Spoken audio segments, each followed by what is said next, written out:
discriminative parameters should be added, such as vegetative trauma, harmful traditional eye, medication use.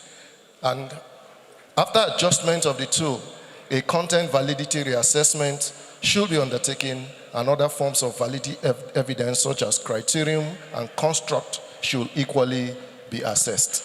It's our intent to have this done and subsequently look towards deep learning and machine learning towards AI development of a tool that can be used particularly in a local context. I'm most grateful for this privilege and opportunity, and thanks for listening. Please, a big round of applause for our State Professor Eze. Thank you very much for that presentation. And now we come to the end of all the presentation. You can agree with me that it's been an interesting one. This time we will take few questions. I believe that we listened very attentively and we were writing down our questions. And like I said in my opening remark, we would like each question to be directed to each of the presenters. So if you have a question, I will, recognize you, and then you ask the question to each of the presenters that you want clarification from. So, questions? So I'll take numbers, number 1, number 2, number 3, number 4, number 5, 6, 7, 8, 9, 10. I think we'll leave it at 10 so that we'll also not allow our tea break to get cold. So can we have number 1? Please, can we file out here one after the other so that the camera can also... Yeah, good morning, everybody. Mine is not actually a question, but an observation. I think we wasted a lot of time in this presentation. There was no timing, no regulation, no moderation, and people wasted time in discussing the results presented. I think in things like this, what we need is just to give us a presentation, their conclusion and recommendation. That's okay. I would have left here long ago, please. Thank you. Okay, thank you for your observation. Number 2. Thank you very much. I want to appreciate the presenters. I'm Dr. Benson Okwara, Chairman, MDCAN, UBTH. So I have a few questions.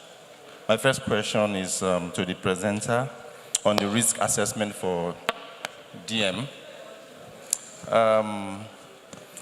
In the tool that you use, I think it will have been important to just highlight some of the risk factors in that tool. You were a bit silent on that. I know, of course, maybe in the broader picture, you'll have been able to do that because we know that family history is a risk factor, amongst others like smoking, alcohol, and all of that, and of course, exposure to chemicals. And what were your inclusion and exclusion criteria? Because I realized that you give data on those that were also diabetic. And we are trying to assess those that are at risk, but you give us data on those that you found to be diabetic. So it was a little bit confusing. And you kept mentioning cadmium, lead, especially for the area that you looked at. Because we know genetic factors, environmental factors are risk factors. But finally, for you, are there plans to follow up on these subjects to determine development of DM, say in the next 5 years, following this exposure? Because I believe if we're able to do that, maybe we can do some intervention. The question, I think this is for use of safety protective devices and prevalence of workplace injuries. I think that's Dr. Ituma, right, I believe. Now, in your result, you said diseases were contracted, maybe following exposure. What were these diseases? Because it was just like a broad statement. And can you categorically say that these diseases that were contracted were as a result of being exposed at the workplace? I'm giving this example because during the height of the COVID pandemic, we had a lot of healthcare workers who contracted COVID. And it was generally perceived that it was at workplace, where they're even likely to use the PPEs.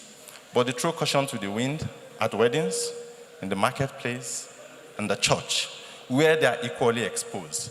And they contract this and come to the workplace and tell us it was because of exposure at the workplace. So can you categorically say that these diseases that were contracted were at the workplace? Then the final question for Dr. Ona, I think on the issue of Lassa fever. Yes, I know you said Ebonyi State is endemic. We agree, just like Edo State where I work. But I don't know if there is a mapping for the senatorial zone that is most affected, because I think it would be beneficial if you zone this on that senatorial zone. Probably, by the time you present the morbidity and mortality to the respondents, maybe you get more willingness to participate in the vaccine trial. Then, of course, before you scale it up, to other senatorial zones. Thank you. Thank you very much. Number 3, please. Presenters should be jotting down the questions. So at the end, you will respond. Number 3.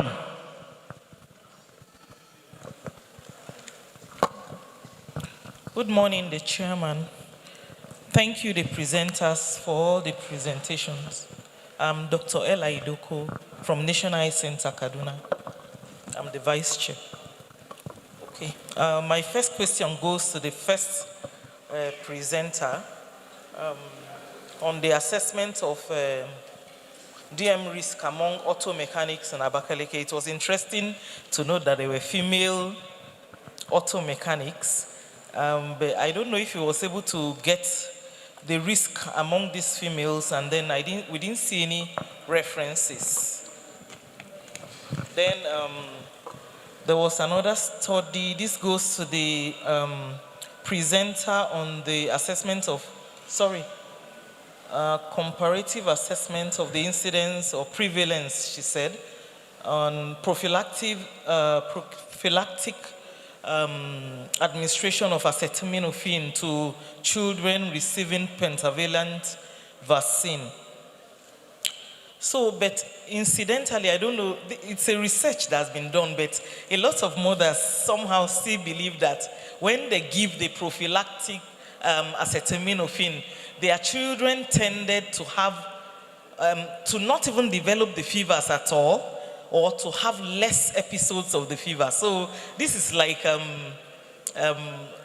yes. So I think that one thing she said before she finished, she said the fever, even mounting the fever alone is a way of knowing that the vaccine is potent. So I think a lot of education is needed there.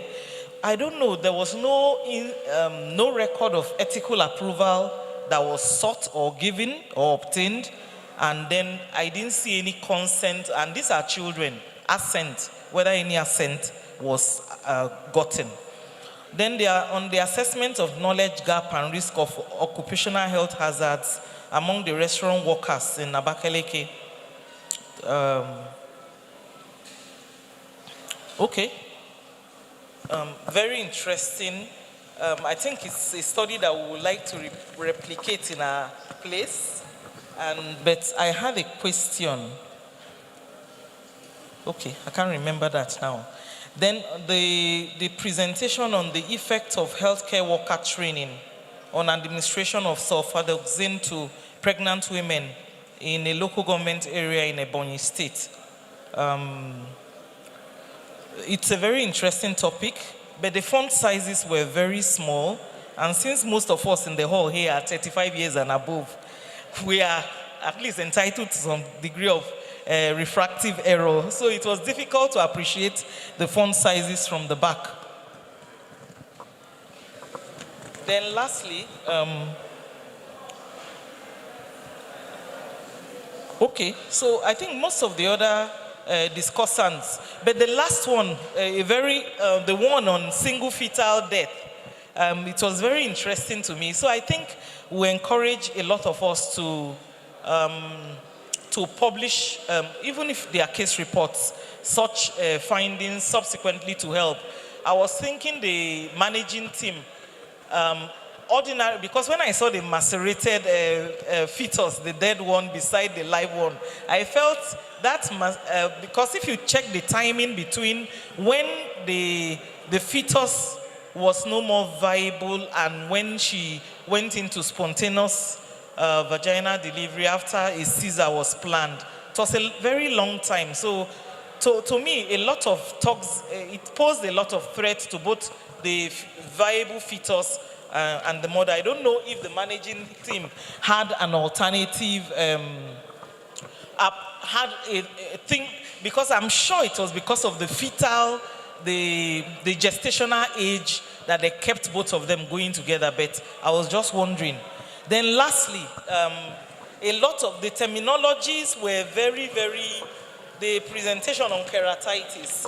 It was very interesting, and I think it would be nice to adapt it to our local thing, but it was very difficult for me to follow a lot of the terminologies. That's the Edinburgh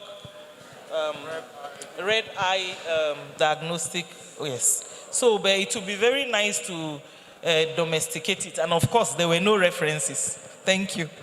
Thank you very much. Lots of questions and lots of interesting stuff. Number 4. Please, can we make the question very brief? Very brief. Just go straight to the point.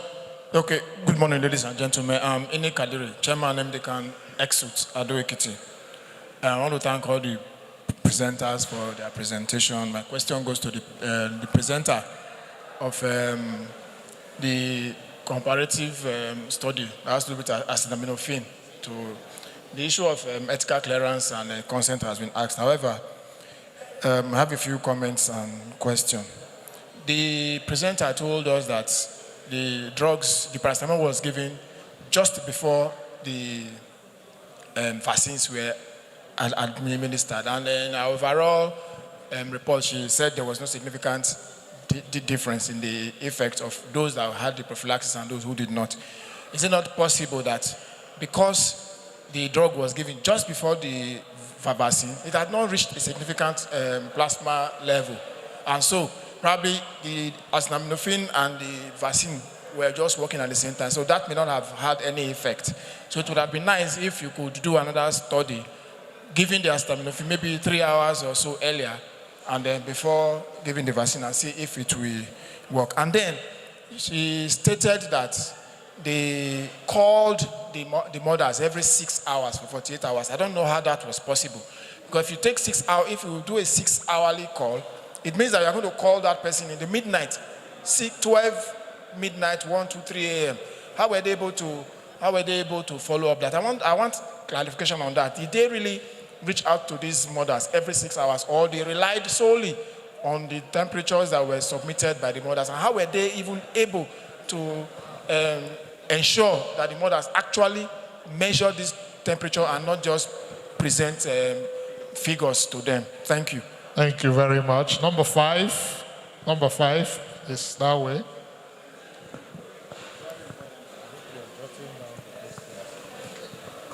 Thank you very much for your presentations. I'm Dr. Oluma Mariri, Federal Medical Center, MDCAN Treasurer. My first question goes to the first presenter. So I was curious when you said you used the American diabetes tool. I wanted to ask if there was a consideration of the fact that being this is a screening tool that was developed in consideration of the American population demography, was effort made to adapt that tool, to validate that tool for use, or was it used as is? So speaking also to the last presentation that is making an attempt to validate a tool before we can use that tool for mass screening. So that is something I want us to bear in mind. Then was effort made to link the screened positives or the patients with persons that tested, that crossed that threshold into to link them to care? And then is there a plan to follow up on the diagnostic outputs from those patients?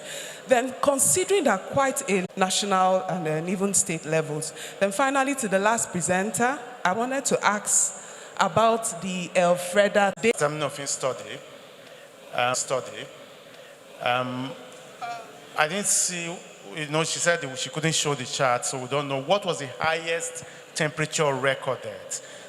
Is there something to be worried about? Are we raising some form of safety signal? And then the issue of brand, because you have brought out, I know there was a study we did one time, and just mentioning that this drug was used, the pharmaceutical company reached out to us, and gave us some forms that we had to fill to report. So you have mentioned Emzor, and that's a significant thing. So you probably will need to do brand comparison, and all of that for them to be able to remove their name from, so it will not be that it was Emzor brand, that is, causing that. But for us, that's something to be worried about, because you are getting the opposite effect of what was expected. About the ADA, I know the validation will be talked about, but this was in a specific population. So we would expect that it should be compared with the general population in order to tell whether that population is at risk, because 21% is a high number. So then we now have to start looking at what's in that population that is putting them at risk. So the study is not complete until we will know whether that population is particularly, being auto-mechanic, is particularly putting you at risk of diabetes. I think others have been asked already. Thanks. Yeah, thank you. Number 7. Number 7, okay. Thank you. My name is Dr. Oloha Ushe, Chairman, MDCAN, IMSU Tolu. Okay, mine is more of suggestion. I'm making reference to the presenter on healthy lifestyle for doctors. She mentioned that most time we as doctors, we don't really practice what we preach. We tell patients they should sleep 8 hours every night. They should exercise every day. They should eat this and they should eat that. My concern is the way our work is structured most times doesn't give room for many doctors to practice that.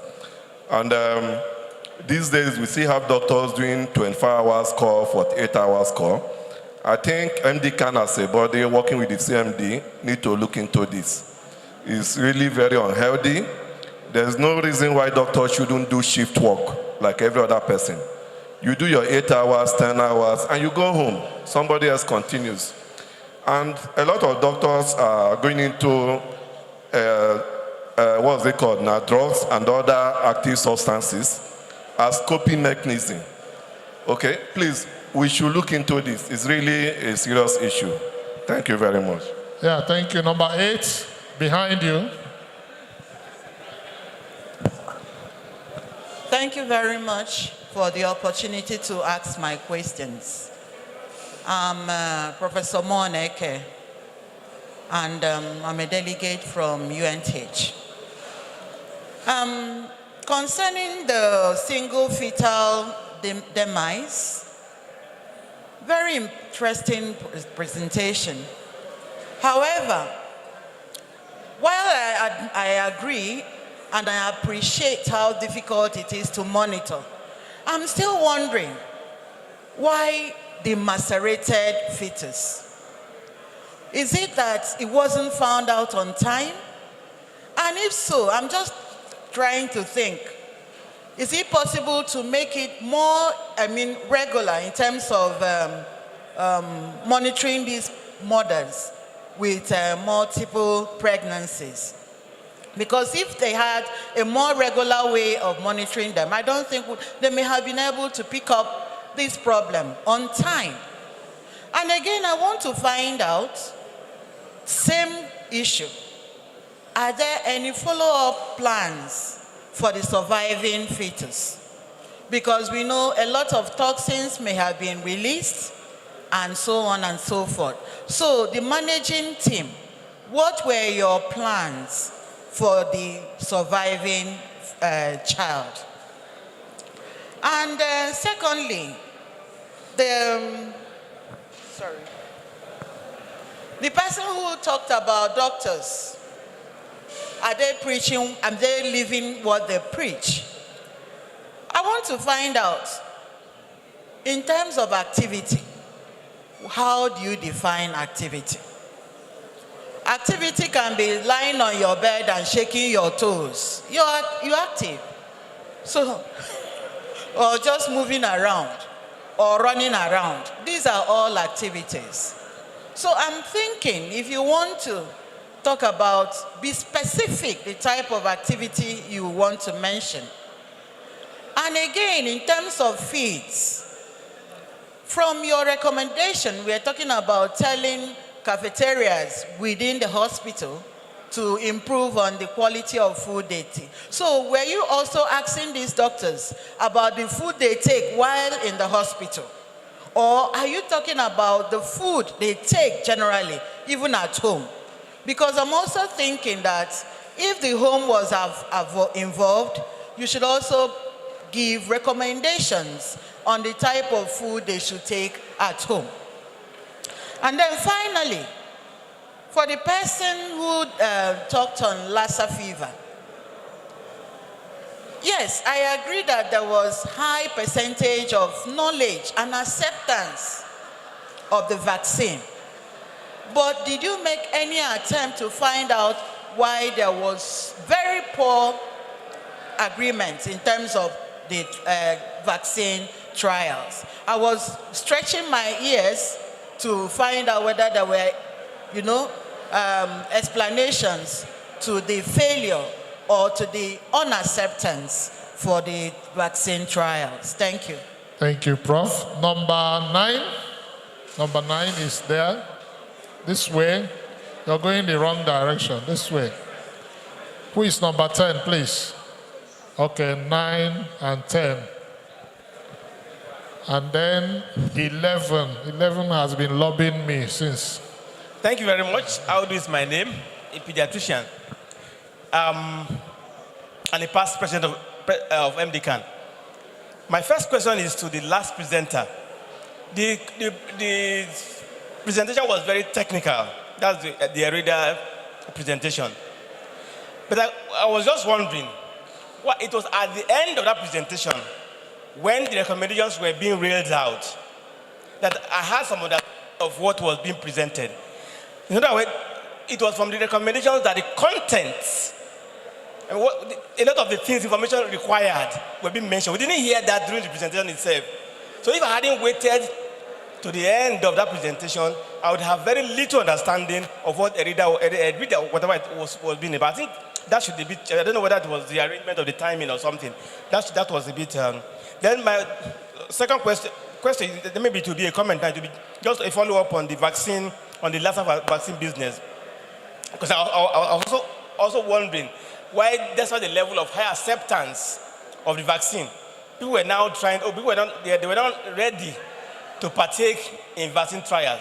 Is it that they were saying that because there was an existing vaccine that is very effective, why try another vaccine? Is that what they were asking?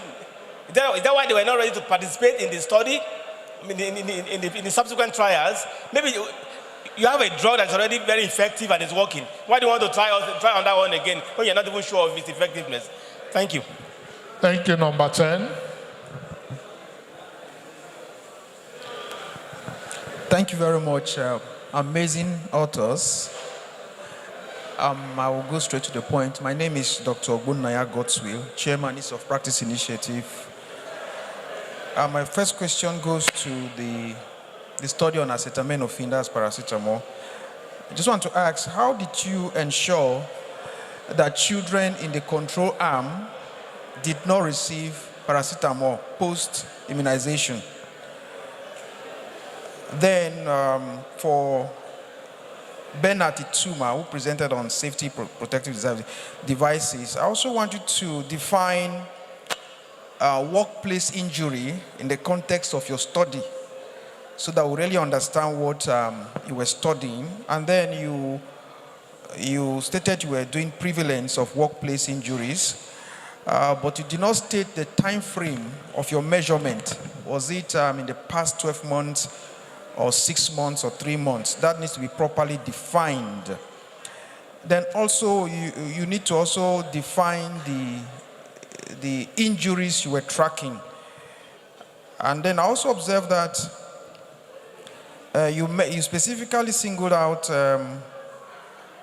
needle stick injury, stating a certain percentage there. You need to clarify what that proportion represents. This one has already been asked. What diseases you were referring when you said 14.3% had contracted diseases, and whether you were able to connect the disease to a specified or particular event. So please, you need to really define workplace injuries in the context of this study so that we know exactly what you studied. Thank you. Thank you. Lastly, number 11, this way.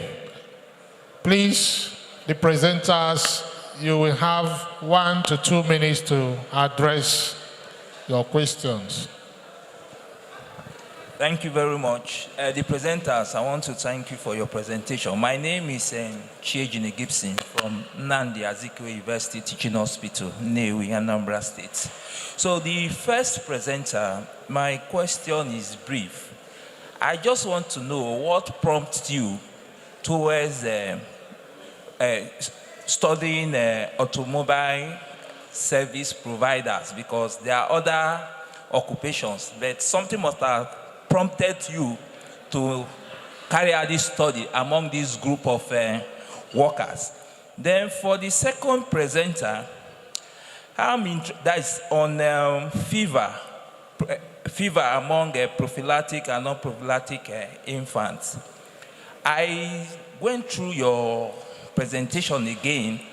I saw I couldn't differentiate the intervention and control group. It was not really stated there, because I was seeing the incidence of fever among the intervention group was higher, meaning those that were given paracetamol had fever more than those that did not receive paracetamol, except your intervention group is on the reversed way, because I looked at it several times. Then on your analysis, you took the temperature was measured at different hours. So how did you calculate that incidence, comparing control and the intervention group? Is it that you did an average of fever over those several hours before coming to that conclusion of an incident? Then finally, the presentation on awareness of cervical cancer. I am also interested in your data analysis, because I would have preferred, because I'm into analysis. Cervical cancer, did we? Yes, cervical cancer. I doubt whether we presented something on cervical cancer today. All right, sorry. Thank you very much. Thank you very much. So we take 1 minute for each of the presenters to respond to the questions directed to them. Please, 1 minute. Okay, thank you very much for your questions. I think the first one was ethical approval gotten for this study? Yes, it was done. And secondly, was consent or assets gotten? You remember these children, they are 6 weekers, if you listened. So the consent was obtained from their mothers, who signed consent form after the study was explained to them, and they agreed to participate in the study. Okay, call at every... Okay, why giving the paracetamol just before the vaccination? There is no other way we could have done it. We wouldn't have asked the mothers to do that at home before coming.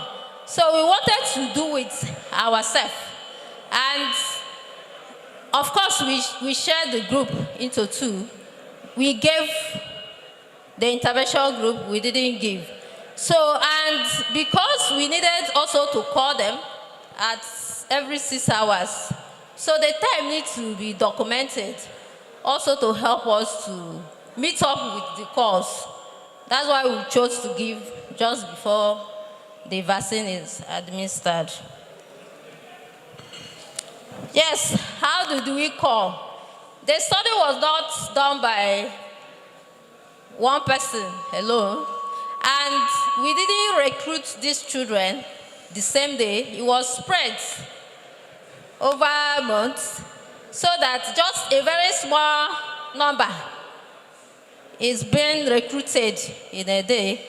Yes, honestly, some of the call hours were odd, but most times we start the vaccination by 9 a.m. And you find out if we are just doing 5 in a clinic day, just few minutes gap. So by 9 a.m., 3 p.m. we are calling. Then the next call will come around 9 p.m. Enzo brand. We needed to use a brand for all of them, not mixing up. There was no grant or nothing attached to choosing an Enzo. We just choose a brand, and we have to maintain one brand for all the study group. The highest, that is very important. All of them just had mild fever. The fever is graded from 37.4 to 37.8, mild fever. The highest fever was 37.7. So even those that had fever, they were all mild fever. Okay, thank you very much. Please, straight to the question. Thank you for the question. Just 2 questions. Talked about the diseases that were contracted. Well, it was an open question, and those people that answered the questions mentioned HIV. This is one of the limitations of the studies because it was self-reported, and is also a call to further actually assess the study or do more work on the research. Then the other one talked about the definition of workplace injury. It's talking about the management of healthcare waste. So the assessment was in relation to healthcare waste management. That's why we assessed the nurses, the medical lab scientists, and also the cleaning staffs. And it was within the past 6 months. And the emphasis was on the needle sprig, the sharps, and other things that were connected with that. Thank you. Thank you. Give to the next person. Okay. Well, thank you very much. I think I just got one, not a question, but a kind of comment that the font was very small. I agree with the person. The font was small. In fact, I presented without seeing the slide, but the slide was very small at that time, until I complained and it was corrected. So maybe tomorrow, I want to suggest to IT person there should be another display here, so that somebody can be seeing and be reading, and then it makes more sense. So I'm sorry for the font being small. Thank you very much. Thank you. Dr. Ndukwe. Thank you for your questions. And somebody was asking about the macerated fetus. I didn't get what you really wanted. She wanted to know why you left the fetus for so long.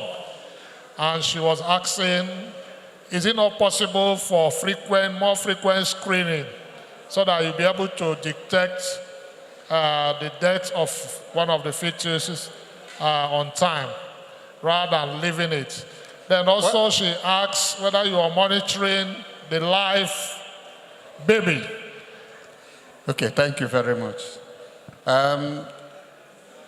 we can only start monitoring the fetus when the mother has presented. Okay, so this picture was taken immediately after delivery. It wasn't left for so long. Then it was reserved for histopathological analysis in order to identify the cause. Some studies in which such analysis were made, it was found it was difficult for the pathologist to come up with a conclusion because a lot of necrotic changes had taken place. So all the same, it is various publications recommend that they should be reserved for histopathological analysis. In our patient, it wasn't possible or feasible because the institution wasn't willing to do so. Neither were the parents, just like the current Habiba issue. The parents were not ready to sponsor the histopathological analysis. Then, are you monitoring the live baby? Sorry? Are you monitoring the live baby? I'm coming. Okay, sir.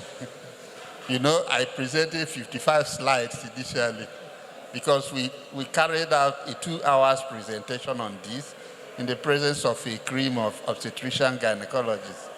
So this is just an abridged version. So the live baby was being monitored through a regular ultrasound, but after 7 days in the first admission, she requested to be discharged. And after that, didn't keep the appointment and came back after 5 weeks. So it was difficult for us to continue monitoring it. We used CTG, that's cardiotocogram, to monitor the live baby, as well as regular ultrasound. Then we checked the maternal clotting parameters because tissue thromboplastin is released into the maternal system theoretically. But interestingly, several studies that were carried out on this showed that even in monochorionic twins, that the surviving fetuses did well. We suspected that this matter arose from the severe anemia, but we are surprised that in the same uterus, the anemia killed one fetus and then the other one wasn't there. Unfortunately, we didn't have the opportunity of finding out what killed the second fetus, apart from presuming that it was due to anemia. Then, in terms of follow-up, as was asked by Prof, though she has left. So, Professor Moneke, so she has left. So, she's hearing you. Okay, you're hearing me. Okay, ma. Okay, in terms of follow-up, patient was actually lost to follow-up. We sent social welfare team to go after them, but issue of transportation and other logistics constrained them. We called them on phone for a few number of times, particularly during the postnatal period. And they said that the fetus was okay. There was no problem with the mother or the fetus. Then during labor, we made concurrent preparation for abdominal delivery and vaginal delivery. We know that if you are having blood clotting profile challenges, that vaginal delivery is a safer option because it will be difficult to start dealing with DIC, although we have an effective hematology department in our hospital that could handle using fresh frozen plasma and the rest of them. But the issue is the cost constraint. And we are talking of mitigating rising multidimensional poverty So it really affected the management of this patient. Thank you. Thank you very much, sir. Can you give to Dr. Cosmos? Okay, thank you for your comments and questions. I had 3 questions. 2 of them are related. So to the first person that commented, asked if we mapped the cases of Lassa. Although it was not an aim, one of the objectives that we intended to achieve in this study, but from literature and from the trend analysis that we've conducted, most of the Lassa cases that we have in Ebonyi State are clustered within Abakaliki metropolis. Abakaliki local government area only accounted for 47.8% of the cases that we had in the state from 2016 up to April 2025, followed by Ezza North and then Izi local government area and Ebonyi. And interestingly, these are the 4 contiguous local government areas that make up Abakaliki metropolis. So, and our study was actually done in Abakaliki metropolis. So it was not basically only in Abakaliki local government area. Then the last 2 persons that made comment about my presentation is about the high trust in vaccine and then low willingness to participate in trial. I think a clarification I needed to make is that the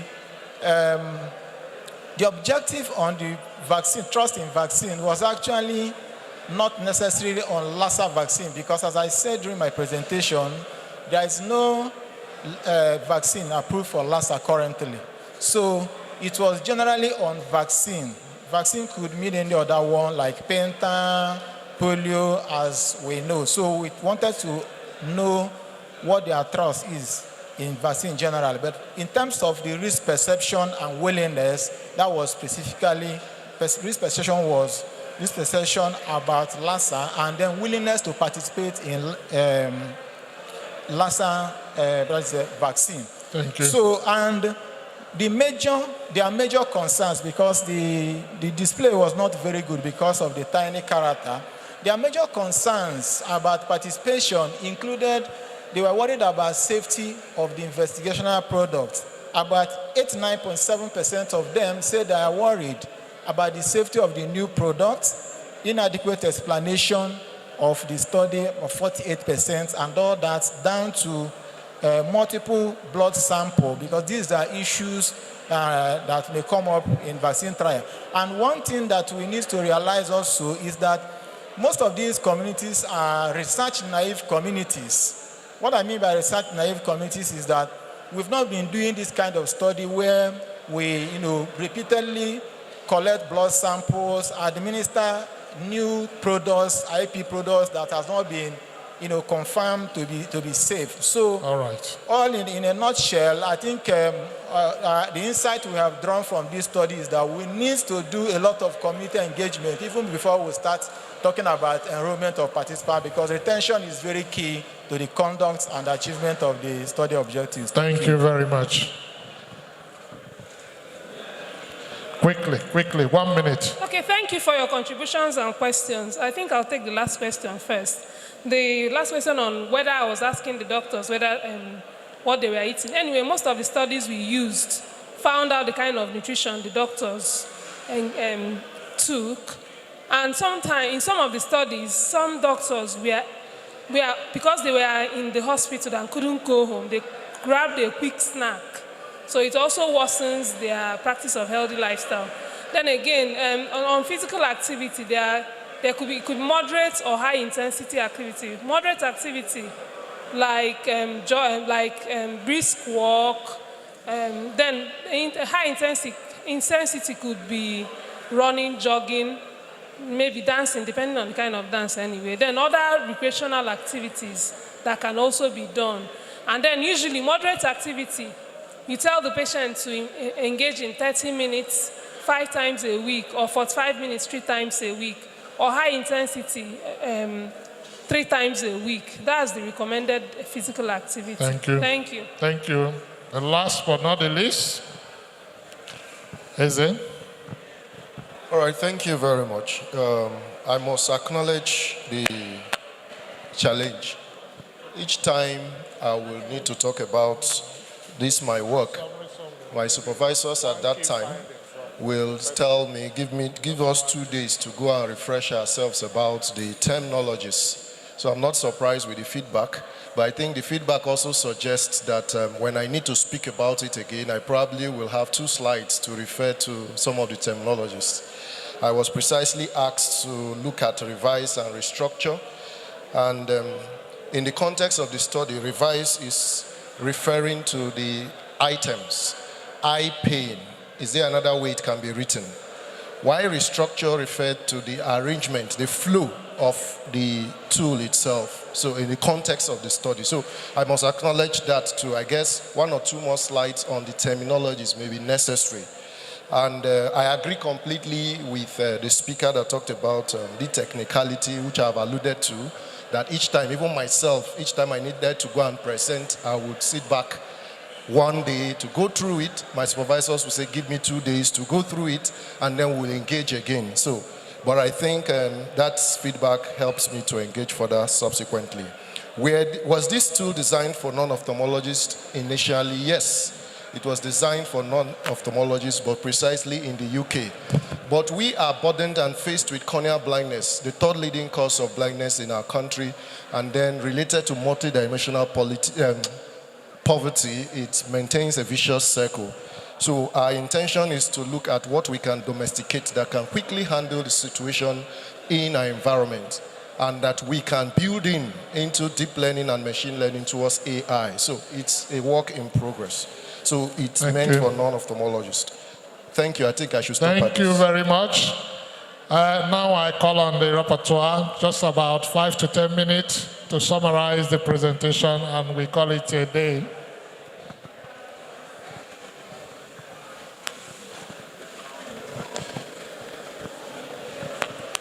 Good afternoon, distinguished guests. Ladies and gentlemen, permit me to stand on the already existing protocol. I'm Dr. Chika Igwe-Nneka, and I'm doing the rapporteur for the day 1. I'll be doing very brief summaries for all the presentations that were done. For the first presenter, we had the assessment of diabetic risk using American Diabetes Association questionnaire among automobile service providers in Ebonyi State, Southeast Nigeria. This was by Dr. Ugweze Chidebere, presented by Dr. Nnamdi Anikpo. He made us understand that automobile service providers have some exposure to heavy metals and could increase the risk of diabetes mellitus. And although 11% already had diabetes, 91% had very high risk of developing diabetes mellitus.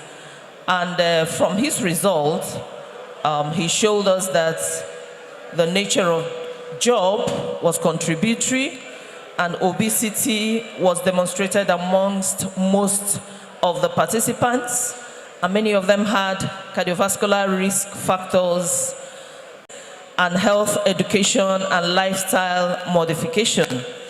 And also he recommended partnership with relevant stakeholders to ensure that some of these evaluation, others post-immunization reaction.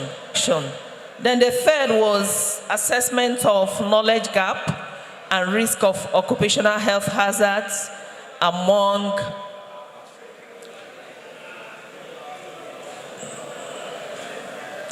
restaurant workers in Abakaliki, Nigeria. It was presented by Dr. Bernard Ituma. The restaurant workers were said to be the food handlers, and 449 participants were categorized into high risk and low risk. Most of the hazard included cuts from knives, and approximately greater than half did not have any knowledge. Majority did not have training, and the perception of risk was very low. He recommended that because about half of the participants had good knowledge, though about half of the participants had good knowledge, there's reason for training and retraining. And also the management should enforce safety policies in the workers' place. And the Nigeria health system should enforce staff welfare, better remuneration, risk assessment, and occupational health safety. The fourth was on effects of health workers training on knowledge, administration of sulfadoxine pyrimethamine to pregnant women in Ohuku, local government area of Ebonyi State. This was presented by Dr. Francis Onwe. Although the study participants from this study were knowledgeable, the national target for coverage was about 63%, and WHO had recommended 3 doses of SP in pregnancy started from 13th week. His recommendations were continuous training of healthcare workers and beneficiaries, as well as diversification of other sources of SP to prevent out-of-stock challenges. Then the fifth was the use of safety protective devices and prevalence of workplace injuries among healthcare workers in Abakaliki. We're meant to understand that healthcare workers are continually at risk of various hazards in healthcare settings. This was a cross-sectional descriptive study from 4 healthcare facilities in Abakaliki. And from the result, 33.7% experienced work-related injury. From the study, 80% also were known to always use the protective devices, while the rest didn't, and the reasons were non-availability, others considered it wasn't necessary, and this has shown that they had very low risk perception. His recommendations were more training and education, intense and obligatory occupational health training for health care workers as well as the management, and then the risk assessment of various units. The 6th presentation was a single fetal demise in twin gestation, our experiences at Abakaliki. This was presented by Dr. Ndukwe E.O., and he gave us the history of a woman that presented at 30 weeks of gestation with a 1-month history of weakness and was treated with ACT. Subsequently, she was noted to have developed severe anemia and subsequently went into anemic heart failure, and a diagnosis of twin pregnancy with single demise was made. She was readmitted at 35 weeks and labor setting at 36 weeks. She later had mild abruptio placentae, spontaneous vaginal delivery, and then she was later lost to follow-up. His recommendations were counseling, then updates on knowledge, publications, and then concurrent workshops. The knowledge was high, but practice was low. So her recommendations were to build local surveillance and to encourage safety lifestyle. Also to encourage roadworks. Then stress, tobacco and alcohol should be advocated for without stigma. Then also to link workforce with NGOs on prevention, quality of care strategies. Then the 8th presentation was perceived risk of Lassa fever, trust in vaccine, and willingness to participate in Lassa fever vaccine trial among residents of Abakaliki metropolis in Nigeria. This was taken by Dr. Cosmos Ona. He made us to understand that Lassa fever still remains a great public health problem and challenge in Nigeria, and AE-FUTA was selected to participate in the phase 2 Lassa fever vaccine trial because Ebonyi State is one of the endemics regions for Lassa fever. It was a community-based cross-sectional study to assess the risks, the trust, and the willingness to participate in the vaccine. Whereas 82.5% had very high risk perception of Lassa fever, 89% had trust, but very few were willing to take the vaccine. This, this was the prominent reason for lack of willingness was that of side effects and safety concerns, which we found in about 89.7% of the participants. Other reasons included cultural factor and religious belief, lower educational groups. And then the last, but not the least, was the validity of Edinburgh Red Eye diagnostic algorithm on identification of keratitis by non-ophthalmologists in Nigeria. This was a context validity study, was presented by Associate Professor Enes Eze. It was an observational context study, and keratitis is said to be one of the causes of painful red eyes. The ERIDA requires, from his conclusion, the ERIDA requires revision and restructuring of the individual items, and the tool exhibited an unsatisfactory level of context validity. So his recommendations were that the less technical and unambiguous terms should be used, and then larger font size to be optimized. Also, clear instructions and other relevant causes of red eyes should also be added to the revised tool. Thank you very much for listening. A round of applause for Dr. Nneka Ugbenyi. So I want to thank every one of you, particularly the presenters, for a job well done, and also the rapporteur for summarizing all that we have presented this morning.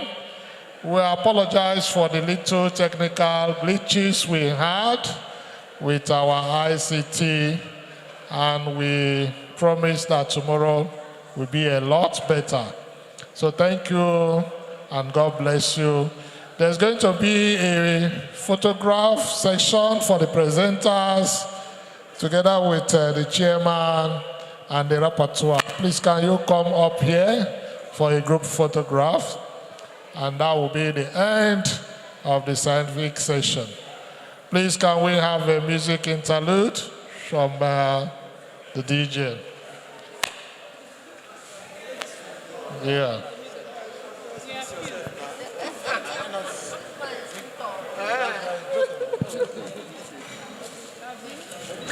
Where is the photographer?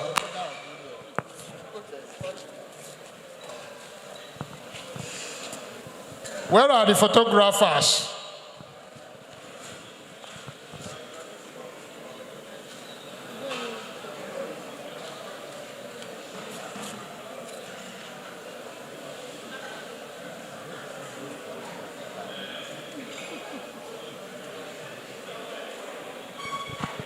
Okay, thank you very much. Please feel free. Your tea break is there.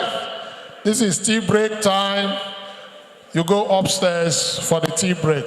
Thank you, and God bless you.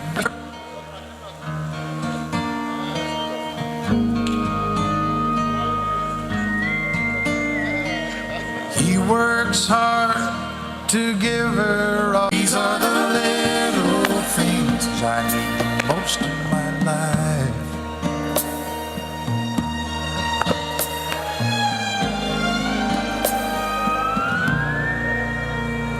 Now the days have grown to years of